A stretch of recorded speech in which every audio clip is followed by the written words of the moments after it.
Praise the Lord. Hallelujah. ప్రభు అయిన యేసుక్రీస్తునామం పేరిట మీ అందరికీ శుభోదయం. ప్రియ దేవుని బిడ్డలారా, ఈ 14వ తేదీ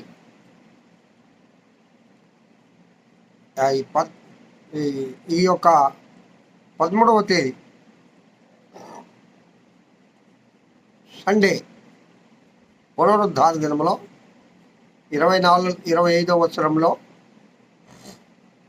మనమందరం చేరి ఉన్నాం. 9వ నెలలో. ప్రియులరా, గడిచిన కాలమంతా కూడా ఆ దేవదేవుని యొక్క ఉచితమైన కృప ద్వారా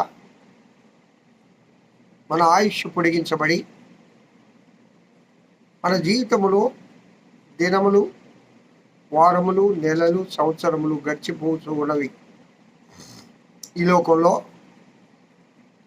మరి ఇంకెంతకాలం జీవిస్తామో మనకు తెలియదు. అందుకే దావీదయ్య అంటాడు, ప్రభువా, నా ఆయుష్కాలం ఎంత ఉన్నది నాకు తెలుపుము. నా ఆయుష్ను నీవు బెత్తెడంతగా చేసి ఉన్నావు. నేను ఎంతకాలం ఈ లోకంలో జీవిస్తాను నాయన, నాకు తెలియజేయి అని ప్రభు దగ్గర విన్నపం చేసుకుంటూ ఉంటాడు. ప్రియ దేవుని బిడ్డలారా, క్రీస్తు ప్రభువుకు చాలా ఇష్టమైన, యేసయ్యకు ఇష్టమైన ఒక విషయాన్ని మనం ఈ దినము ధ్యానం చేసుకుందాం. ఆయనకి ఇష్టమైంది ఏంటి? ఎందుకు ఆయన పరలోక రాజ్యంలో వేవేల దేవుని దూతలు నిత్యము పరిశుద్ధుడు పరిశుద్ధుడు పరిశుద్ధుడు అని ఆ దేవదేవుని స్తుతిగానములతో దేవుని స్తుతిస్తూ ఉంటారు. ఆయన నిత్య ఆరాధికుడు, ఆరాధనకు పాత్రుడు కూడా, ఆరాధింపదగిన దేవుడు.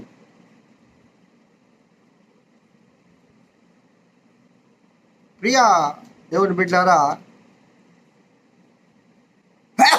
మనం గమనం చేయవలసిన విషయం ఏంటనగా, అసలు ఈ మానవుల్ని మట్టి ద్వారా చేసుకొని వీరి ద్వారా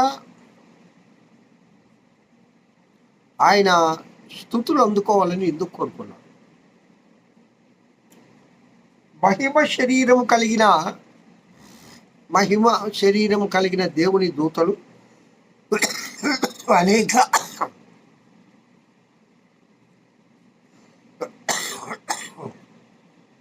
వేల మంది, కోట్ల మంది ఉన్నారు కదా.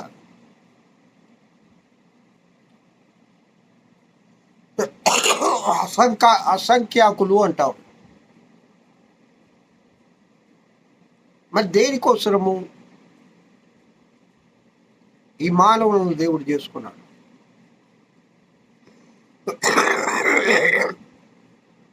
ఆ ప్రభు వారి ఉద్దేశం ఏంటి? పిల్లరా, భూలోకానికి త్రోసివేయబడిన లూసిఫర్ వారి యొక్క సైన్యానికి సిగ్గు రావాలని మట్టిలో నుంచి మహిమను పుట్టిస్తాం. చూడండి, ఈ మన్ను నన్ను స్తుతించదా? మీరేంటి నన్ను స్తుతించేది? ఈ మన్ను ద్వారా నేను మహిమ పొందుతాను అని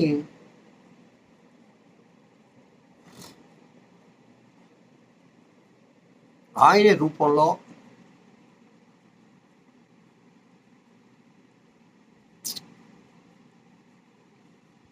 ఆ ప్రభువారు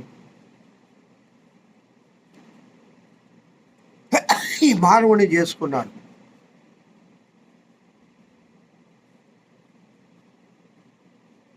పిల్లరా, దేవుని చిత్తం ఏంటనగా ఈ మన్నులో నుంచి మహిమను సృష్టించి తద్వారా మహిమను ఆయన పొందాలని కోరుకున్నాడు.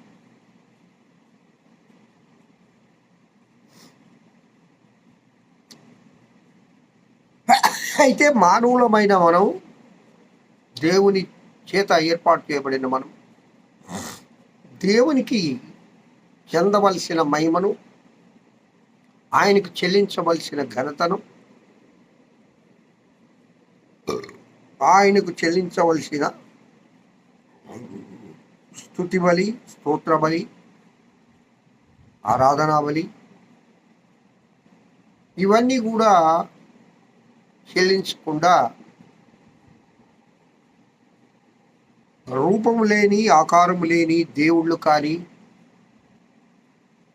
అనేక దేవతలకు సాతానుగాడు చేశాడు. ఆ దేవతలన్నీ వాటికి మొక్కుతూ ఉన్నాడు మానవుడు.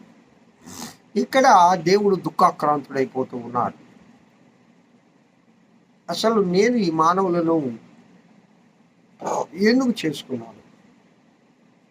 వారు ఏ విధంగా పెడద్రోవ పట్టిపోతున్నారు? వారు సాతాను అనుచరులు అయిపోతూ ఉన్నారు. కాబట్టి వారిని నేను రక్షించాలి, వారిని ఆ నరక యాతన నుండి దూరం చేయాలని ఆయన మరలా ఈ లోకానికి వచ్చి నరరూపిగా, మనిషి కుమారుడుగా తల్లి మరియ గర్భంలో పరిశుద్ధాత్మని ద్వారా, కన్య మరియ గర్భంలో పరిశుద్ధాత్మ ద్వారా జన్మించి ఈ లోకంలో 33.5 సంవత్సరం జీవించి 3.5 సంవత్సరం ఆయన దేవుని సేవ చేసి తన తండ్రి చిత్తాన్ని, శిలువ యాగాన్ని భరించి, పరిశుద్ధ రక్తాన్ని కాచి, శిలువపై మరణించి 3వ దినము మృత్యుంజయుడై 40 దినాలు తన సహచరులతో కలిసి జీవించి ఆయన ఆరోహణమైపోయాడు. ఈ శిలువ యాగం చేయడానికి కారణం ఏంటనగా మానవుడు మహిమాన్వితుడైన దేవుని వదిలి ఇదిగో అంధకార సంబంధమైన సాతాను అనుసరిస్తూ ఉన్నాడు. కాబట్టి ఈ మానవుణ్ణి మరల తన వైపు తిప్పుకోవాలని ఆయన ఆశ. కావున ప్రియులారా, ఈ దినం అందరం కూడా ప్రభు సన్నిధికి వెళ్దాం. ఈ దినం కూడా దేవుని ఆరాధించకపోతే ఎట్లా? ఇది ఆరాధన సమయం కదా, ఆయన స్తుతింపదగిన దేవుడు కదా. సమాజంగా కూడి దేవుని ఆలయంలో ప్రభువుని ఆరాధించవరండి. ప్రతి ఒక్కరూ మీరు ఎక్కడైతే రక్షింపబడ్డారో, మీ ఆత్మీయ తండ్రి ఎవరో, ప్రతి ఒక్కరూ మీ సంఘాలకు వెళ్ళి ఆ ప్రభువును ఆరాధించండి, ఆ దేవదేవుని గణపరచండి, పూజించండి. ఆ పరలోకనాథుని ఆరాధించాలని, ప్రతి ఒక్కరు కూడా దేవుని సన్నిధికి వెళ్ళాలని కోరుకుంటూ ప్రభు ఆరాధనలో మనము సాగిపోదుము కాక. ఆమేన్.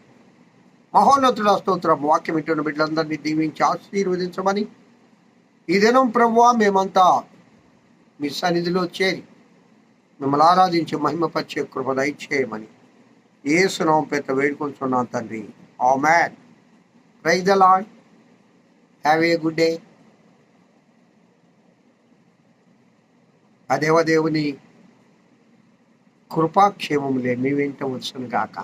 హల్లెలూయా.